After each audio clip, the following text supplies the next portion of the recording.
You know, a really popular question that you see anglers asking other anglers all over the place is where to fish, or maybe more specifically, how do I find a spot to fish on a new lake that I've never been before? So I tell you, for a stab at it, we're gonna go and just pick a lake that I've never been to, dive into the details of the mapping, and see if we can't figure out a milk run of sorts to fish a lake that you've never been to before based on a couple specific conditions. Let's dive in. So let's just zoom in, pick a random lake amongst a sea of them here up in north central Minnesota. Wow, I see so many great lakes, lakes that I have fished before and some lakes that I haven't. Let's pick this one. There's some great mapping.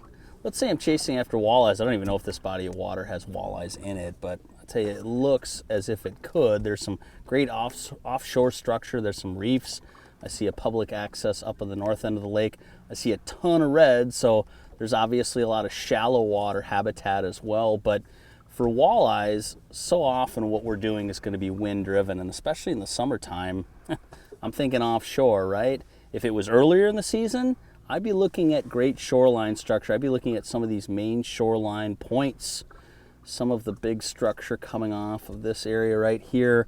But for summertime, I want to focus on areas that get good prevailing northwest winds. That's the prevailing westerlies are what end up focusing a lot of fish. So some of the best spots I find this time of the year on lakes that I've never been to before are going to be west-facing reefs.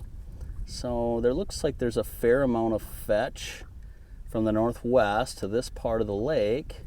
So I'd definitely be taking a good hard look at some of this offshore structure right here along this kind of main lake point and some of the reefs and areas off from it. Now, one thing I'm always looking for, no matter what lake I'm fishing, is areas that concentrate fish movement. So often in the summer, fish hang out deep, move up to the shallows to feed, and depending on the time of day, these inside turns, maybe these saddle areas between these reefs and islands, are going to be great places to concentrate fish activity. So whether I'm pulling Lindy rigs, whether I'm go ahead and doing some live bait rigging, whether I'm pulling spinners or jigging, these are the kinds of areas I'd be working first and foremost.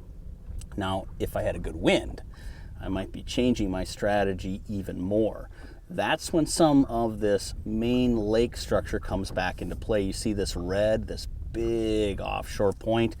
I'm betting, of all bets, this is probably going to have some rock on it. So with a strong north-northwest wind, a wind that's been building over time for a good amount of time, has good fetch all the way across the lake, I would be throwing crankbaits up and along that lip. That would be another great option for me. But, you know, as you're putting together this milk run, go ahead and highlight a couple waypoints, maybe lock a few in, just like this. I can go ahead and put my finger on it, double mark, and go ahead and lock in a waypoint, and make sure that you go ahead and have a plan as you work your way through this lake. The next thing I would recommend doing is to trust your electronics on site more than just your pre-planning. Know when to break away from the plan. That's going to be really important, because what you saw from afar and what maybe looked good from the map won't be good from what you're seeing. There's all kinds of variables, bug hatches, time of day, depth, water clarity, things that on site will impact the bite. So use your pre-planning tools, find the contours, figure out a milk run just like I'm doing, but from there, use the site-specific, on-site, day of information to fine-tune your approach. So we kind of looked at a North Country lake. Let's tackle something down south. We'll maybe head to more agricultural portions here, and we'll pick a lake down here. Some of these lakes I've fished before, so I have to be careful to make sure it's one that I've never been on before. All right, let's try this one. Now, I've never been here before, but as you can see, it's a much different lake. Very bowl-shaped. You see the shoreline is kind of dominating most of what you've got to work with here. There are some shallow areas. Got a public access up there. I'm not even sure if this lake has walleyes in it, but it definitely has depth to support it, and You know, this portion of the country certainly does have walleyes active here. We've got a 43-foot hole, a 31-foot hole. Now in bowl-shaped lakes, you don't have as many options for offshore structure, that's for sure. We have what looks to be a single reef system, and you can bet that's going to get fished hard. But one of the things that I like to do in lakes like this are to fish less obvious spots. So if I'm looking at the obvious ones, to me they stick out here as this bar, maybe this little hump here. If I'm fishing less obvious spots, maybe I'm looking for something that's a little bit larger, less abrupt. It's kind of a slow, shallow to deep kind of sloping break line. Maybe a slow, shallow from deep to shallow break line. And then we've got a really nice inside turn here.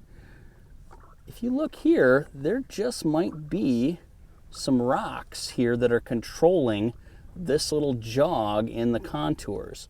So something like this that may look a little bit less obvious might hold some fish. So that would definitely be a spot I'd check out too. If I zoom out and just try and take in the whole lake one more time, I also see some shoreline breaks that are a little bit steeper. Now I know just from experience, a lot of these lakes, you're simply not going to have as much to work with in terms of reefs, like we said, so you might have to focus on just shallow shoreline breaks. Areas where it's a little bit steeper into the deep water and pull some shad wraps, some crankbaits at night, it's a great option to be able to find fish as well. So keep those couple patterns in mind, those couple spots, I think that'd serve you pretty well. So let's pick one final lake. We've covered a couple smaller options, things that are somewhat more basic in terms of shoreline structure, a little easier to understand. What if you're fishing a lake that's a great big lake that you've never been to before? I've never fished this lake, but when I zoom in, it looks like a train wreck. There's all kinds of stuff going on there, right? There's contours everywhere, huge mix of shallow water, deep water, buoys, rocks, sand. I'm sure there's all kinds of weeds in some of these more shallow areas. Where to start? It's a really common problem. And to be honest, I don't like taking on larger lakes unless I have the time to devote to them. And when I do take them on, I tend to pick a fairly large structural element, something that's pretty obvious, something that's usually pretty famous, something that local anglers are probably already fishing quite a bit. And if I'm looking on this lake, what's the biggest, baddest piece of structure? It's probably this great big, looks like a tiny little island, but look at all the twists and turns and points and holes and things inside of it. And then what I do is I take this singular piece of structure and I break it down bit by bit by bit. Now, if we're talking walleyes, wind is always going to be something we need to pay attention to and how we're going to fish. As I look at this right here, I see a shallow rock spine, which looks incredible for a west wind. Look at all this access to deep water all around it. Fish can use this area as a funnel and come right up from the depths. And when wind is lapping against this shallow rock, I'm guaranteeing there's going to be an awesome crankbait bite. You could probably pitch jigs and plastics into there too and catch fish. Now, on days where there is wind, but walleyes aren't up shallow, maybe it's a 5, 10, 15 mile an hour wind, not a real gusty one, I would still be looking to these inside turns on this piece of structure like this. Pockets where wind is pushing up into and really concentrating bait fish and subsequently walleyes. The other thing I'm going to look at is quick hits. What are some quick areas that I can just go to and boom, boom, boom, check to see if there's fish on with my electronics? And the obvious ones are the points. So on this piece of structure, I've got here, here, maybe here, here, and here. Maybe that spot as well. That's 7, maybe 8 little chunks where I can drive over with my electronics and look for the presence of fish. Keeping those things in mind, depending on condition, where you're going to be fishing, and a couple big hits on a large singular piece of structure, you're going to learn a lot about that piece of lake that then you can zoom out and potentially apply to the rest of all these structural elements. And that's the key to breaking down a big lake. Take the biggest piece of structure, break it down, start small, and work large.